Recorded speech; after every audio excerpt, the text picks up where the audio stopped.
Virgin Most Powerful Radio, sharing the gospel with clarity and charity.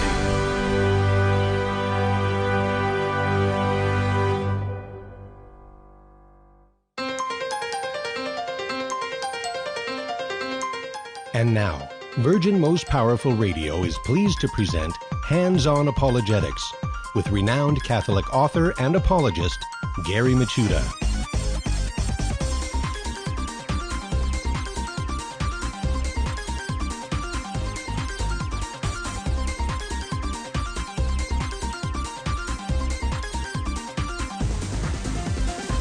And welcome, everybody, to Hands-On Apologetics. You have entered into the Virgin Most Powerful Apologetics Dojo. I'm Gary Michuta. Welcome to the program. And I got a great program in store for you today.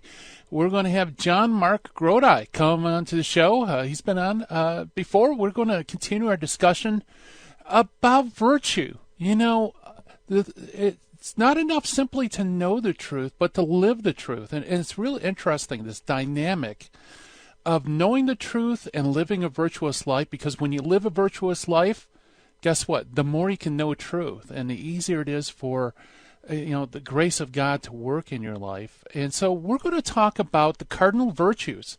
Many of us have forgotten. We probably learned it in grade school, maybe high school. But what are the cardinal virtues? Why are they important? And specifically, we're going to talk about perhaps the most important of the cardinal virtues, the virtue of prudence and conversion. So JonMarc Grodi is coming on, and I think it's going to be a great discussion, very interesting to see this dynamic of virtues and conversion. Also, we're going to jump into our critical thinking skills. As always, this is the dojo. We do our workouts. We get ourselves fit so that we can share and defend the faith with charity and clarity and confidence, and part of that is our critical thinking skills. And today's finding the fallacy is the poisoning of the well. And the poisoning of the well. It's what's cool about this is, it is starting to become a more political season around here in the United States. And trust me, it's a great exercise if you follow politics to point out all the fallacies that are used in debates and so on. So we're going to talk about poisoning the well. Also, as always, we meet one of the early church fathers so we can know a little bit about them. Today's early church father is an interesting one because it's not a father per se. It's really a tombstone. It's an epigraph of a bursis. A bursis. So the epigraph of a bursis is our early church father for today. And so, there's a lot of variety here. And but anyway, before I forget, let's do our shout-outs to those watching live stream, both on Facebook and YouTube. Hello, everybody. Thank you for the emoji explosion. It's great to see all the familiar names. I guess the dojo posse. I don't know. That would be a weird combination of words. But it's great to see everybody. And I also want to thank all of you listening live on radio or podcast or any other vehicle. And by the way, if you haven't already known, you can always listen to the programs live and also through podcasts through either our phone app, Virgin Most Powerful phone app, or the flagship website, which is virginmostpowerfulradio.org. Check it out. And you can get all the great shows that we produce here at Virgin Most Powerful. My show, Jesus 911, Terry, Jesse, all of them are up there ready for you to share. Send them to your friends, if you think that they're helpful. Absolutely, Sharing is caring, isn't it, folks? So anyway, and you are part of the program. So if maybe you have a question or you'd like to, share your thoughts about the cardinal virtues, prudence, and conversion, you want to talk to JonMarc Grodi, give us a call, toll free, 888-526-2151. That's 888-526-2151. Love to hear from you. Or you can always email your questions or comments to questions@handsonapologetics.com. That goes straight to my mailbox. I answer every single one. And occasionally, I also have a show where we go through. In fact, this Monday we did the Dojo Mailbox Show It was kind of fun, and actually I need to do another one because we only made a dent in all the emails we've gotten. So, okay, without further ado, why don't we jump into our finding of the fallacy for today? And the fallacy is the poisoning of the well. Now, this fallacy is kind of a preemptive ad hominem attack. What's an ad hominem attack? It's where you attack the messenger instead of the message. Okay, so you're wrong because you're ugly. You're wrong because you're a Republican. You're wrong because whatever. It's attacking the person, but not the position of the person. Okay. Well, with poisoning the well, it's actually a preemptive ad hominem attack in that it's basically it's primed to give the audience adverse information about an opponent from the start in an attempt to make your claim seem more acceptable or to make anything they say sound incredible or not worthy of belief. Okay, so it's kind of a preemptive ad hominem attack. For example, if this is the classic example, if a Protestant is debating a priest, for example, and in his opening remarks he says, all priests are trained to lie. Okay, he poisoned the well. Why? Because when the priest comes to the podium, what can the priest say? He can say, no, we're not trained to lie. And then the Protestant pastor would have said, see, what else would you expect somebody who's trained to lie to say? In a sense, you've poisoned the well because now you have ruined the source, the only source, really, which can be used to dismiss the charge. So poisoning the well occurs a lot, probably more informal debates or perhaps speeches rather than dialogues. Like if you're talking to your friends, chances are they probably won't poison the well unless they're doing it for a third person. Okay. For example, you might bring up a source and they will say to that source is crazy, they're nutty, don't listen to it. And which of course doesn't refute what the source says. It just poisons the source. So what you need to do, like all ad hominem attacks, you need to refocus, say, nevertheless, here is the argument. What do you have to say about the argument? Okay, so that's our finding of the fallacy for today, the poisoning of the well. And let's go to meet the early church fathers. Today's early church father, like I said, is actually an epigraph. It's basically an inscription on a tombstone or stone. And it's the epigraph of Abersuus, which was written sometime around AD 180 to 200. So it's very early on. Abersuus himself was the composer of his own epitaph. He was the bishop of Hierapolis in Phrygia. There's two fragments of this epitaph, which, by the way, is now in the Lateran Museum in Rome, and it was discovered in Hierapolis in 1883 by the great Scottish archaeologist William Ramsay. The same archaeologist, by the way, that discovered a year earlier another epitaph by a certain Alexander, which basically imitates the style of this one. And fortunately, that one bears the date of 216. So with the aid of this epitaph of Alexander and a 4th century biography of Abersuus, they're able to more or less fix the date around 180-200. Okay. We have about 20% of the text is contained within those two fragments of this epigraph. And actually, let's see, I have enough time, I could read it for you. It's very interesting.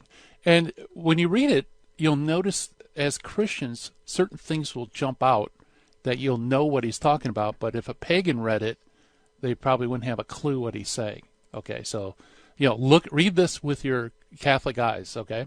Or listen to this, I should say. Okay, so here's the epigraph. It says, the citizen of a prominent city, I erected this, while I lived, that I might have a resting place for my body. Abersuus is my name, a disciple of the chaste shepherd, who feeds the sheep on the mountains and in the fields, who has great eyes serving everywhere, who taught me the faithful writings of life. He sent me to Rome to contemplate a kingdom, and to behold a queen in golden robe and golden sandals. There I saw people who had the resplendent seal. I saw in the plain of Syria and all the cities, even Nisbis, beyond the Euphrates, and everywhere I had associates, having Paul as a companion, everywhere faith led the way, and everywhere set food before me.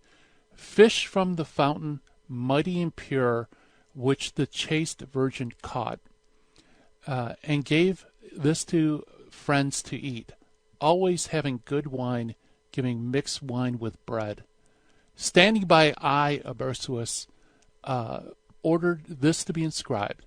Truly I was in my 72nd year. May everyone who is in accord with this and understands it pray for Abersuus. Nor indeed shall any man place another in my tomb. And if he do, he shall place in the Roman treasury 2,000 pieces of gold, and with my deserving fatherland Hierapolis 1,000 pieces of gold. Very interesting, isn't it? You can pick out all these Christian symbolism. For example, that he is a disciple of the chaste shepherd. I wonder who that is. Jesus Christ, the good shepherd, right? And he goes to Rome to contemplate a kingdom. That's interesting. And to behold a queen in golden robes and golden sandals. That is a nod to, perhaps, the primacy of Rome. Then he talks about everywhere he traveled. He traveled having Paul as a companion. So apparently, everywhere he traveled, perhaps the cities that Paul visited, he had Paul as a companion, perhaps the scripture writings. And the food set before him is the fish from the fountain. In other words, the real presence of Christ in the Eucharist, having good wine mixed with wine with bread. So, symbolism of the real presence in the Eucharist. And finally, he says, everyone who understands this, pray for Abersuus. So, may God have mercy on his soul.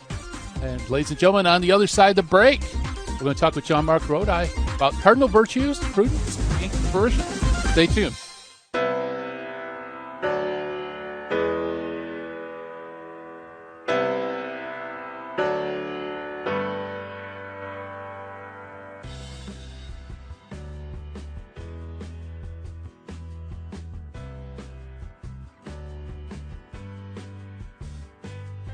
This is Terry Barber reminding you there's a women's conference coming up September 7th, 2019 at the Sacred Heart Chapel.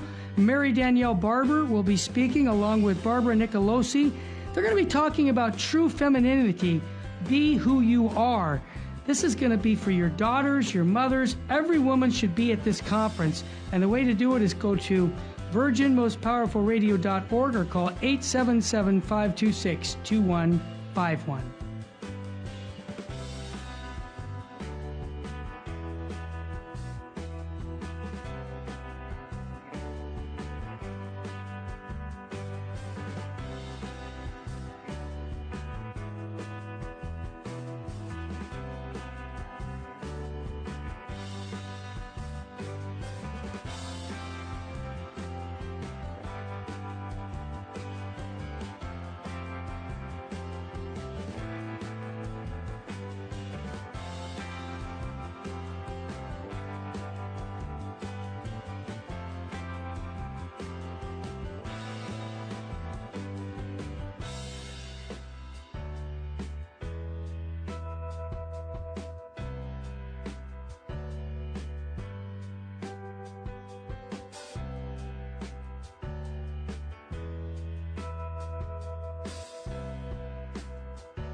Buying or selling your home or your business property? This is Terry Barber. Real Estate for Life underwrites the Terry and Jesse Show.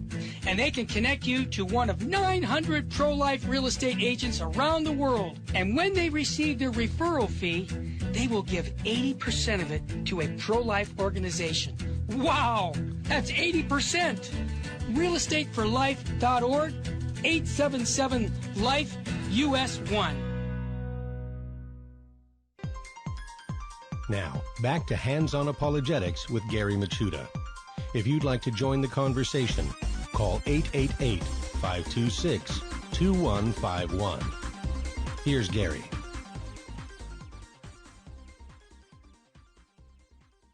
What about virtues, cardinal virtues, prudence and conversion? And, even before Christ, the pagan philosophers understood that leading a virtuous life promotes clear thinking and deeper insights. And, of course, that's reaffirmed in spades, in the New Testament era. For example, 1 John 1:7, but if we walk in the light as he is in the light, then we have fellowship with one another. So walking in the light can open you to more divine light and to help us, explore this. A very interesting connection between practicing virtues and opening up our minds to Christ is JonMarc Grodi. JonMarc is the Chief Operating Officer of the Coming Home Network and has been working with Apostolate in various capacities since 2005. He's been interviewed on EWTN programs such as Life on the Rock and The Journey Home and various other radio programs. He's a graduate of the Franciscan University of Steubenville, and he is a fan of, just like we are here on the show, G.K. Chesterton, C.S. Lewis, J.R.R. Tolkien, and the intersections between philosophy, theology, and family life. And JonMarc, welcome to Hands On Apologetics. For having me, yeah. It's great to I can hear you now. I guess it got cut off, but yeah, absolutely. It's always fun to have you in our Apologetics dojo to throw some ideas around, and let's talk about the cardinal virtues. What are virtues? What are cardinal virtues? Maybe you could just give us a review. Sure. And the reason actually this has become a pet topic for me, of which I, of course, am not a scholar or a master. I'm simply an enthusiastic amateur. But my men's group a couple of years ago, we were talking week after week about a lot of the same difficulties in the spiritual life, a lot of the same disciplines we were trying and failing to implement in our lives. And I went to look for more information about this. I wanted to learn about the virtues. And I quickly realized that the understanding that I had of virtue in general, as well as the cardinal virtues, was a very pale bit of what the full richness of the virtues are. Particularly, in the Middle Ages, the scholastics had a whole science of virtue and vice, really understanding the spiritual psychology of how we approach the moral life, and not just do good things, but become the sorts of people who delight and find it easy and delightful to do the good. So I started digging into the virtues. I read a lot of books that I was very that were good and interesting, but it wasn't really until Joseph Pieper kind of cracked open the real systematic approach to the virtues that the Aquinas and the scholastics dug into, that it really opened my eyes, and I've just been kind of enamored on the topic ever since. Yeah, one of the reasons it's go ahead. No, go ahead. I was just saying, a lot of us, we may have learned it in our catechisms, but the virtues are very beautiful and deep, and unfortunately, we really don't get into, exploring the depths of them. Right. Yeah, I think one of the things that really struck me first of all was that, again, we tend to think of the moral life in terms of just, do X, Y, and Z and don't do A, B, and C.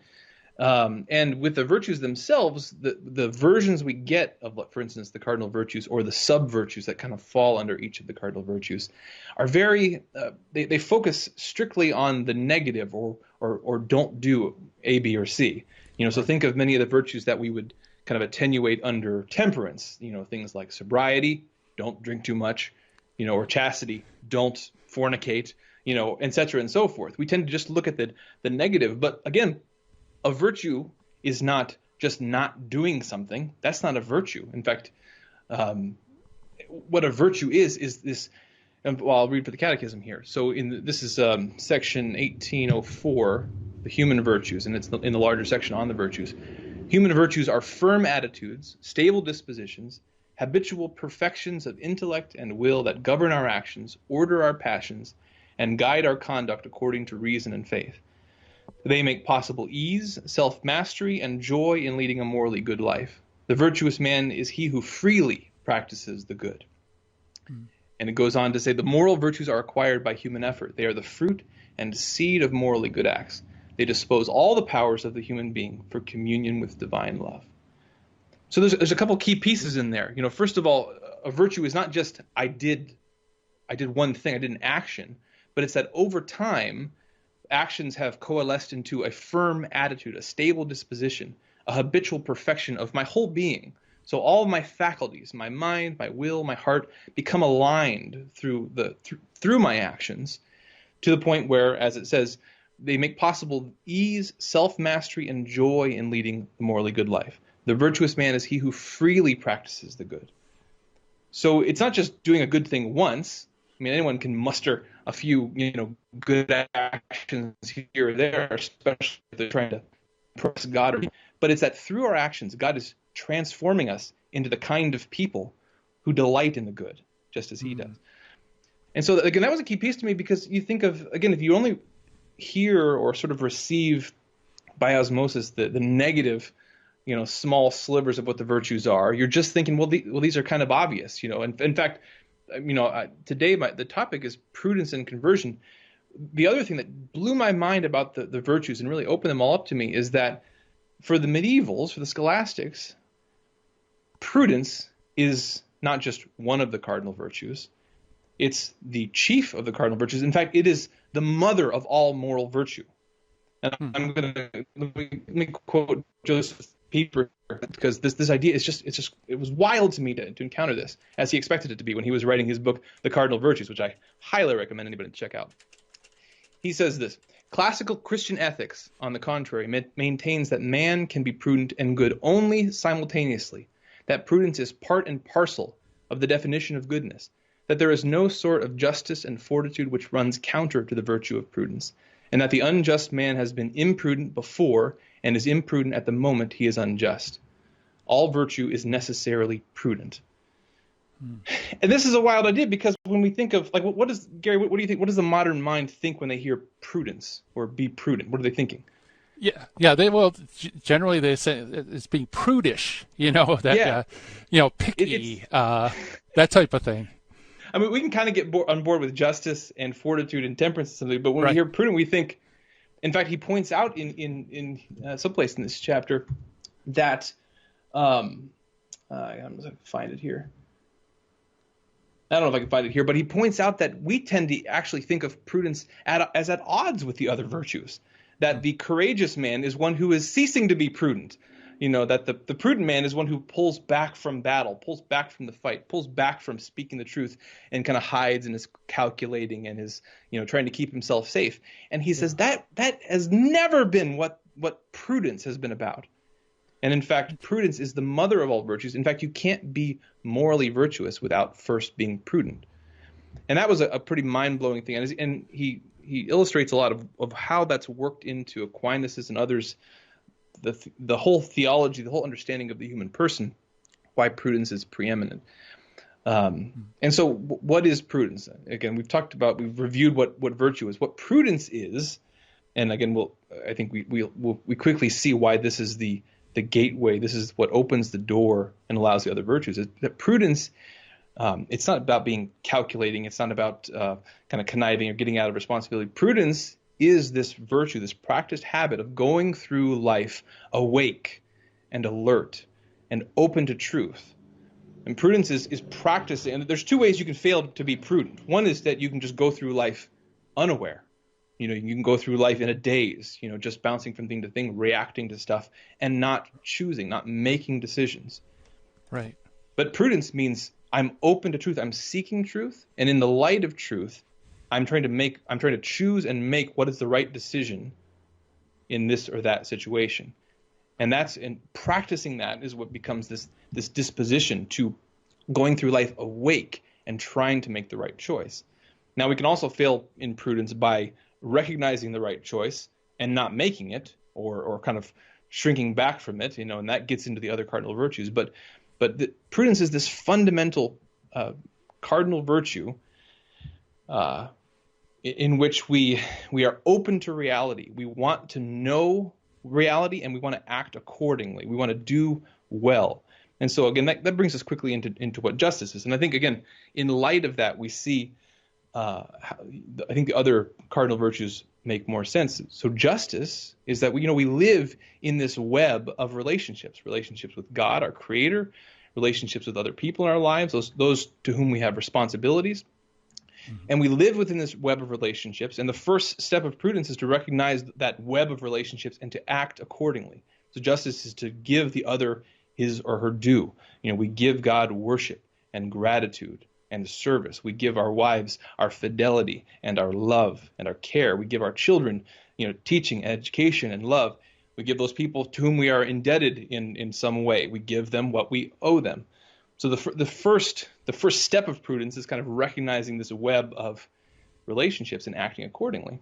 And of course, then the next step further is where courage on the one hand and temperance come in, which is that whenever we are tempted, whenever we are tempted to fail in our obligations, fail to do justice, either because of an external threat, something we're fearful of, well, that's the opportunity to choose to be courageous. The virtue of courage is to choose to do the right even when it's hard because it is right.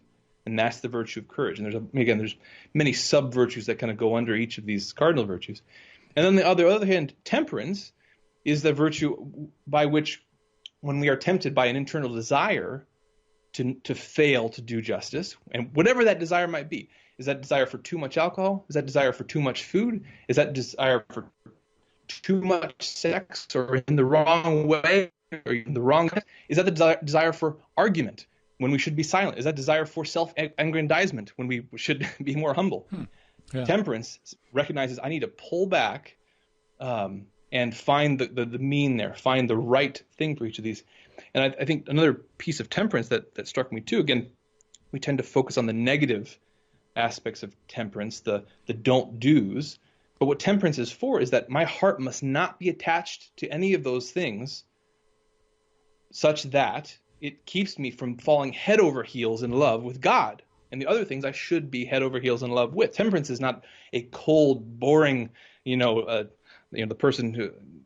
It's none of that. Temperance is about my heart needs to be fully open and pure so I can give it fully to God, fully to my wife, fully to my children, fully to my neighbor. Interesting. So, yeah, very good. Again, we're coming up on the break. Those are the cardinal virtues. I don't want you to. Yeah. You tell me excited about this topic, Gary. Yeah, well, it's a great topic and very well put too. Because you're right. It's we often think of the virtues as thou shalt nots rather than thou shalls. We're talking with JonMarc Grodi about virtues, specifically prudence and also conversion. So more to come on the other side of the break. You're listening to Hands on Apologetics.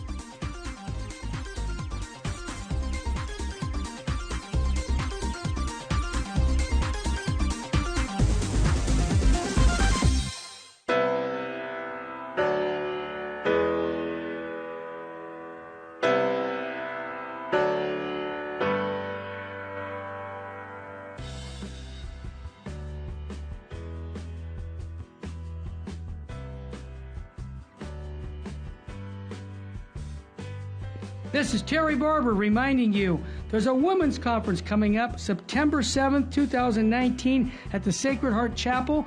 Mary Danielle Barber will be speaking along with Barbara Nicolosi. They're going to be talking about true femininity. Be who you are. This is going to be for your daughters, your mothers. Every woman should be at this conference. And the way to do it is go to virginmostpowerfulradio.org or call 877-526-2151.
Buying or selling your home or your business property? This is Terry Barber. Real Estate for Life underwrites the Terry and Jesse Show. And they can connect you to one of 900 pro-life real estate agents around the world. And when they receive their referral fee, they will give 80% of it to a pro-life organization. Wow, that's 80%. realestateforlife.org, 877-LIFE-US1. This is Jesse Romero. You're listening to Hands On Apologetics with Gary Machuda on Virgin Most Powerful Radio. About the virtue, especially the virtue of prudence and its role in conversion. And right before the break, JonMarc, I love how you framed it, because we often think of virtues as not doing things, but virtues are special strengths that we acquire through working out, by practicing, all the different virtues, and it becomes a habit, so that we are open up to love God and know God more. Mm-hmm. Yeah, they're not thou shalt nots, and not even necessarily thou shalts. They're thou shalt be's almost. Yeah. Because they're more about not just you did X, Y, and Z, but about the kind of person you're becoming. I mean, again, it gets back into this real profound element. The reason why prudence was seen as preeminent on the virtues, and the necessary requirement for virtues to be virtues, because there's lots of things we can do that look great on the outside, but they may not be virtues at all as far as our internal life is concerned. For instance, take the man who's just loves to fight, for instance. He may go into battle and fight, and people might look from the outside and say, man, that's a really courageous guy. He's hitting there and she's just fighting. And we can't know that man's inner life, but that person may recognize about themselves, I'm not really a courageous person. I just like to fight. I just like to pick fights. Yeah. For it to be virtuous, it has to be governed by prudence. It has to be built on the foundation of prudence. I have to say, what is this situation? Is this a time to fight? Or is this a time to perhaps to restrain my fight, which would be the virtue of temperance that I'd be practicing? I feel like I see this all the time on social media. We have a whole generation, myself included, who get online and tell themselves, I am being responsible, I am informing myself, when I'm staying in the conversation, I'm standing up for truth, when really most of the time I just like to see the dumpster fires of the kind of conversations that go on the internet, and I like to stand by and poke in once in a while. Right. Rather, prudence would say, what ought I be doing? Where ought I be having these conversations? How ought I be conducting myself? And so there's many ways in which we can do an action that on the outside may look good, but the question is internally, am I discerning the good, choosing it, and carrying it out? And where's the source of this action? Is this action coming simply out of a desire? Sometimes we desire naturally to do things that look really good on the outside, but the question is, am I doing this because it's right? And prudence is the guide to this. It's what guides us to those right decisions and then builds them over time into those stable virtues.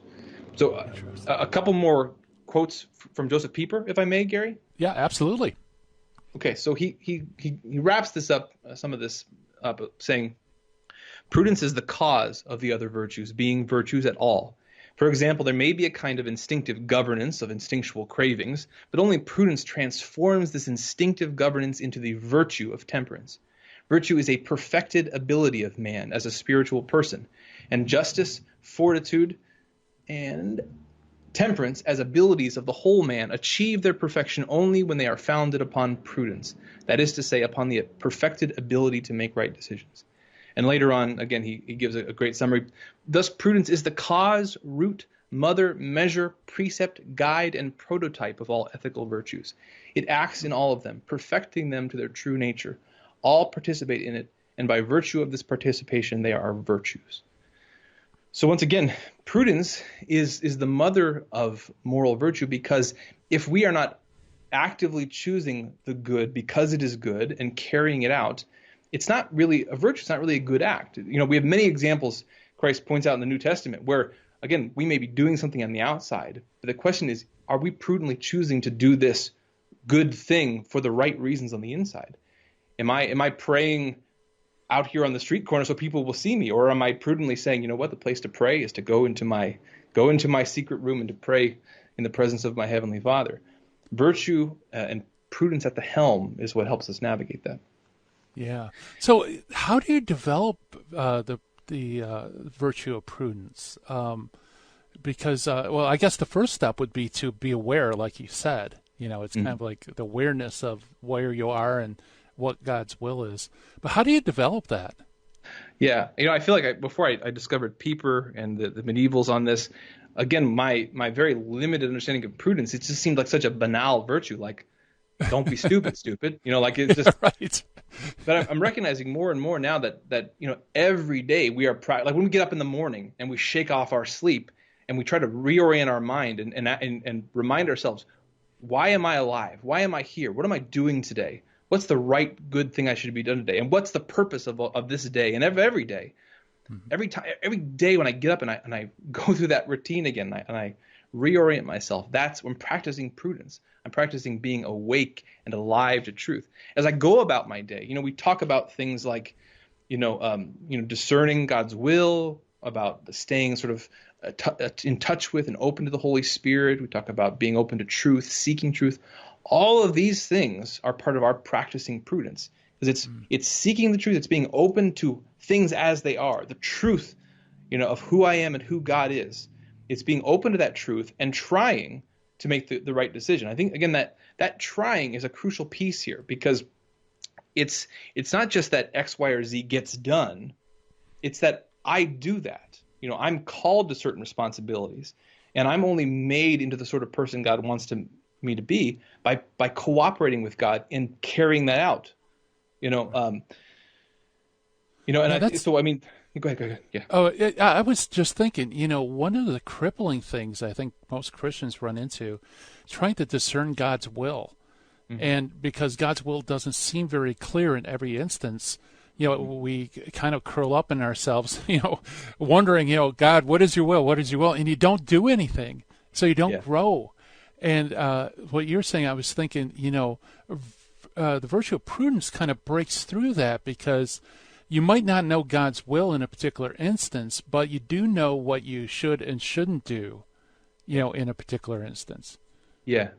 Yeah, I think prudence, it brings us right up into understanding more of what the classic spiritual writers were talking about when they were talking about living, like, for instance, de Caussade, talking about living your life abandoned to God's providence. Or when we look in Scripture, like Proverbs 3, 5, and 6, trust in the Lord with all your heart and lean not on your own understanding. In all your ways acknowledge him, and he will direct your paths. Right. All these, they get down to this fundamental it can seem like a paradox of, we're supposed to try to be good. We're supposed to try to seek the truth. We're supposed to try to make good decisions, but we're supposed to rely fully on God. Well, faith is sort of the mediating factor here, in that if we just try to seek the truth and moment by moment to make the best decision of the good in that situation that we can, for Christians, we can have a level of trust here that if we're trying, with a pure heart, and that's part of what virtue is recognizing, that when I look inside, do I really have a pure heart about this issue? Am I really trying to do the good? Because if so, again, God promises us that he will direct your paths if we're relying on his grace. And so I think prudence is really a mediator here too, between God's grace, which is always precedes us, and it's always what we're journeying towards. It's this mediating place between our faith in God's grace, but also his invitation for us to make a choice and to participate with him, to cooperate with his grace, so that he's working in and through us to do good and to transform us into who he wants us to be. Very good. And another thing too is the universal applicability of prudence. Mm-hmm. That, temperance you can practice every now and then when it comes up, or, chastity or whatever. But prudence seems to be something you would exercise constantly every day. Mm-hmm. Yeah, well, I think the more that we flesh them out and think through them, to some degree, we see how interconnected they all are. Because right. Prudence is always concerned with, justice. It's always concerned with, well, what ought I do today? When I get up in the morning, what should I do today? And of course, I'm thinking along the lines of justice. What are my responsibilities, my duties, my obligations? What are the things that I planned on, but also what are the things that just pop up and I have to take care of? That's talking about justice. And any time during that day where fear or intimidation or just the bigness of a task, is leaning on me, that's courage when I'm making the choice anyway, even though it's a big and daunting task of whatever sort. Whenever I have a situation I was a little nervous before I get on the radio, Gary, but I make the choice to do it anyway. And on the same token, temperance, throughout our day, we desire to do all sorts of things, even good things. I think this is something that people get tripped up on a lot, is that we have a desire to do lots of good. I get a desire to sometimes to get on the internet and tell a lot of people why they're wrong all day long when I should be taking care of my family and doing my job. Yeah. And temperance says, you know what? You may have that desire, but again, with prudence, what's the right thing? What's the prudent thing? What's the good thing? Not that I want to do, but that I ought to do right now. Yeah. And so really, again, they're all interconnected, those cardinal virtues, but it starts with waking up and practicing daily growing in the virtue of prudence. Yeah, very good. And it's not only what to do, but what not to do. Mm-hmm. I know in my life, many times the things that I choose not to do seems more important than the things that I choose to do. It's far more prudent not to, jump in the middle of a fight or something, or to start evangelizing somebody who's having a hard day. It's refraining that often is more fruitful than, saying, hey, I need to do this. Right. In the act of contrition where we promise to avoid the near occasions of sin, we're promising to try to be more prudent. I'm going to try to not put myself in situations where I don't think my courage is sufficient yet, or my temperance is sufficient. I'm going to avoid those situations where I'm in the occasion of failing in those various ways. I'm going to be prudent. I'm going to put myself in the right environment, in the right situations. Yeah, when you put it like that, it's almost like you are planning for success, because by acting prudently now, you're making it easier down the road to grow in virtue. Yeah. Yeah, Scripture says the prudent man looks ahead. It's really fun. Do a search sometime for where prudence shows up in Scripture, and think through the different implications it has, the different situations it applies it to. It's really interesting. Very good. Well, we're coming up on our next break. On the other side of the break, we haven't talked about conversion yet. So maybe we can touch on what is conversion, how does prudence fit in with conversion? Sounds great. We're chatting with JonMarc Grodi about the cardinal virtues, and specifically prudence and conversion. And as always, you're part of the program. If you have any questions, give us a call at 888-526-2151. Love to hear from you. You listen to Hands On Apologetics with Gary Machuda. Stay tuned, everybody.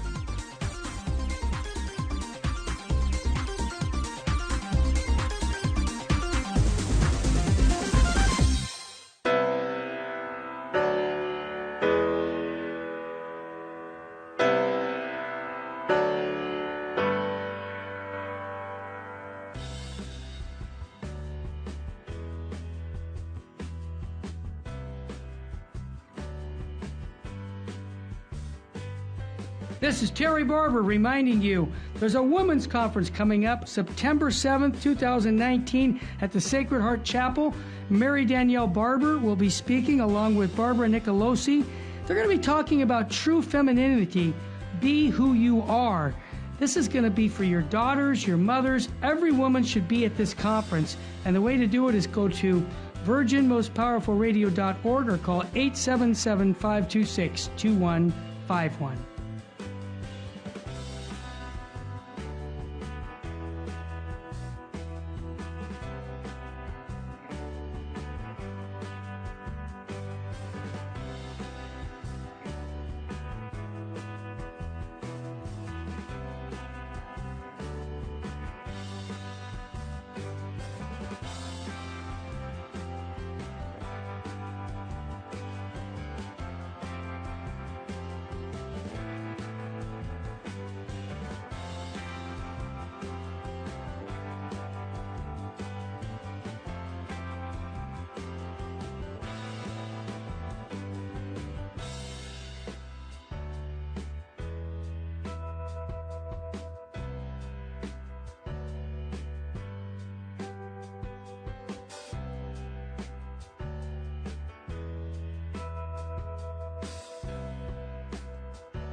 Buying or selling your home or your business property? This is Terry Barber. Real Estate for Life underwrites the Terry and Jesse Show. And they can connect you to one of 900 pro-life real estate agents around the world. And when they receive their referral fee, they will give 80% of it to a pro-life organization. Wow! That's 80%! realestateforlife.org, 877-LIFE-US1. Now, back to Hands-On Apologetics with Gary Machuda. If you'd like to join the conversation, call 888-526-2151. Here's Gary. And welcome back, everybody, to Hands-On Apologetics. And we are chatting with JonMarc Grodi about virtues and prudence and conversion. And so we talked about the cardinal virtues and the queen of virtues, prudence. Let's talk about conversion. What is conversion, and how does prudence fit in with that? Sounds good. Let me read a very quick quote, which I think leads us into this quite well. This is from the end of the first chapter of Joseph Pieper's book on the cardinal virtues, which, again, I highly, highly recommend everyone read. But he says this: certainly prudence is the standard of volition and action, but the standard of prudence, on the other hand, is the ipsares, the thing itself, the objective reality of being. And therefore the preeminence of prudence signifies, first of all, the direction of volition and action towards truth. But finally, it signifies the directing of volition and action towards objective reality. The good is prudent beforehand, but that is prudent which is in keeping with reality. So the medievals, called the virtue of prudence is an intellectual virtue, is a virtue of the intellect, but it's also a moral virtue. So it's this mediating virtue between truth and goodness, what we know, our exposure and our openness to reality, and then our making good choices, doing good things, being good people. And so I think this relationship, this mediating relationship that prudence has with truth and goodness is precisely where it's involved with conversion. Now, conversion of any sort. Now, I work with the Coming Home Network, chnetwork.org, and our apostolate is there to help non-Catholic Christians who are on a journey home to the Catholic Church, to think of becoming Catholic, and we're there to offer them answers and accompaniment and answer their questions and to pray with them and to walk with them all the way. And so conversion in our case is this conversion of embracing Christ's church. But any conversion, whether it's coming to know Christ for the first time or even before that, just choosing to take your life seriously and get off the couch, or later on if it's to, embrace Christ's church, or if it's recognizing one day, man, I'm just not living up to my potential. I need to grow in virtue. I need to take the sacraments more seriously. Whatever the conversion is, that conversion necessitates prudence. Because prudence, again, is this openness to reality. And once I can look reality squarely and see the truth of things and recognize that it doesn't correspond to me, how I am now, prudence says I need to do something different. I need to take the demands of justice more seriously. I need to stand up in those situations where I'm lacking courage to do the right thing. I need to temper my desires that are pulling me off track. But if I'm not open, if I'm not practicing prudence, if I'm not actively day by day trying to be open to truth and to make good decisions accordingly, I can't really experience conversion, aside from God, overwhelming me with grace or whatever. But in the normal means, I'm not really open to any sort of conversion, any sort of positive change, unless I'm practicing prudence. Whether I know the term or the concept or not, if I'm not practicing that at least in an intuitive way, I can't experience conversion. Yeah, very good. Yeah, so that is key, really, because without the prudence, without virtue, you're kind of in park, right? Mm-hmm. You don't move from where you are. Yeah. And I think, again, the reason I think prudence has a lot of relevance to conversion in general, but also to apologetics or working with people who come from a very different belief background that we do. If we don't have those right conversations, prudence is absolutely so important there too, for a couple of very key reasons. Yeah, I think one reason is that we're recognizing that what are we, by God's grace and in obedience to God, if we're trying to share the truth with another person, if we're trying to help them see more light than they're seeing now, we have to recognize that one of the reason that we can't force them to believe what they don't believe or to do what they don't want to do, the reason that would be pointless, is that it doesn't constitute virtue for them. It's no good for them to do something because they were strong-armed into it. They were browbeaten into the faith or to accept some argument. It has to be something that they recognize in their prudence and choose to act accordingly. And so in all of our dialogue, part of what we're recognizing is that I can be the best arguer in the world. I can have the best reasons, and I can just dump them on another person. But my goal here is not, my goal in prudence here is not to just overwhelm them. It's to respect and cultivate their prudence. It's to help them see more truth and to encourage them to act accordingly. And I think it's a good thing to keep in mind, because there's always a temptation. At least there is for me. Maybe the rest of you all are perfect in these kind of situations, but there's always a temptation for me to want to rush ahead and courageously just, ram the truth down this person's throat. But the whole point here is to help them to take a step in prudence, to help them to see and maybe for the first time open their eyes to a truth that they hitherto maybe hid from or didn't see for whatever reason. Maybe they were intimidated by it. They weren't courageous, or maybe they desired some other truth, so they weren't temperate. But my goal here is to help them get to a place where they can make the choice to say, you know what, this is true, and I'm going to act. I'm going to change. I'm going to do something about this truth. So recognizing and respecting prudence in the other person is, I think, one key. But also recognizing that, again, without God, I can do no good. And again, prudence is this mediating place between God's will and his grace and my faith in that and the choices that I make. And again, the temptation is always in the moment that I can rush ahead of grace and try to force an outcome here. But prudence is, again, helping me to stay in that place where we recognize the only way that good comes out of this, the most fruit comes out of this, is that if I do this God's way, not my way, which means oftentimes being patient, oftentimes tempering maybe my passion and enthusiasm, maybe listening when I desire to talk, maybe even helping that person clarify their own views so that I can have a better discussion with them. There's so many ways in which we can be tempted to rush ahead imprudently beyond that simple place of being attuned to the truth and to God's Spirit and making the careful choices to help that person go towards truth. And so, again, that's something we see all the time. We're, like you, Gary, we're about, sharing answers with people and sharing good information. But in many cases, this is a long journey for people, the people that come to us, a non-Catholic minister or a layperson who's reading a lot of books and asking a lot of questions.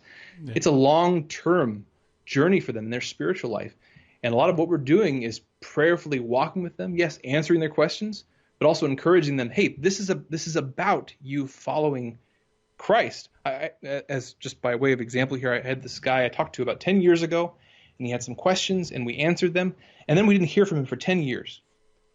And then one day he showed up again, sent me an email, and he explained that, at that time he'd been reading, probably some very imprudent apologists out there, not like you, Gary, and your audience, which do this well, but some people who were trying to force him into this decision, and I think his words were that he, many people come with these real suspicions about the Catholic Church, and he just had this feeling, this worry that I'm doing something terribly wrong by even considering becoming Catholic, and the anxiety bugged him so much that he ended up giving up the chase. And part of what I reminded him then, and we remind people, is that, if out of fear we are tempted to be imprudent, that is to rush ahead and do things in the wrong timing, that's not what God wants. That's not according to his will. Prudence is right here, right now. What's the good next step that I ought to do? Is that more study so that I can really be sure this is the right decision? Sure. Is that maybe telling my wife if we haven't told her yet? We have lots of people that come to us and they're like, I really want to become Catholic, but I haven't told my wife I've been studying the Catholic Church for 5 years. And we're like, yeah, that's probably a prudent step along this process someplace. Yeah. So the process is important, the journey is important, and we can't rush ahead to the conclusion. We can't play God and try to force an outcome. We have to take each step in our own lives and help other people in their lives to take each step with the Spirit towards where God's leading them. And so, again, I think prudence is a key virtue, in harmonizing the other virtues as we have good dialogue with people, because we have to respect and encourage and empower and build their prudence and their virtue so they can not just make one right decision, but continue along this path. Mm-hmm. But we also have to recognize that in ourselves, if we're not growing in that, and if we're not practicing the virtues, it is a fool's fantasy to think that I can bring about good apart from God's grace and his Spirit. When I imprudently rush away from his Spirit and try to do things my way, in my time, in my manner, the good that I want to do, maybe perhaps contrary to the good that I ought to be doing right now, then I've departed from the path of grace. I've departed from God's will. My goal, my day-to-day duty is to be prudent, is to say, what is the truth? What is God's will for the day? What is the next most right step right in front of me? And to try to do that.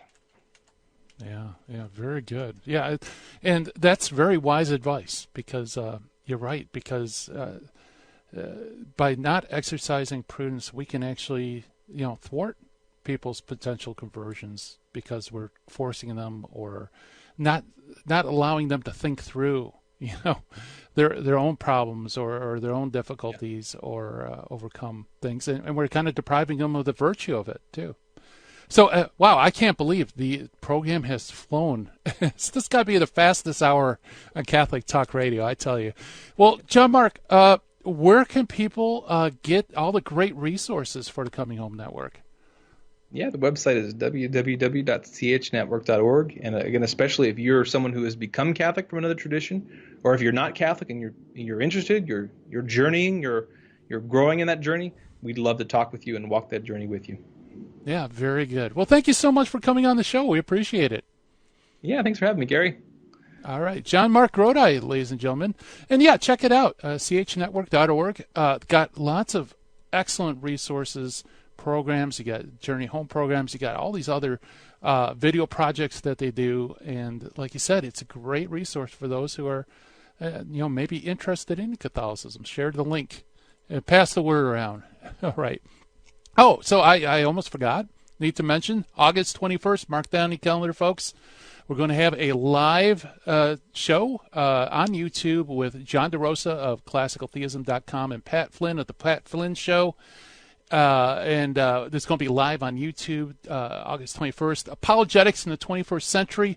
And there's a ton of freebies we're going to give away. If you want to sign up early, just go to handsonapologetics.com and scroll down to the banner that says, "What if we could show you how to never lose a religious argument?" Click on it, and I'll send you to the sign-up sheet.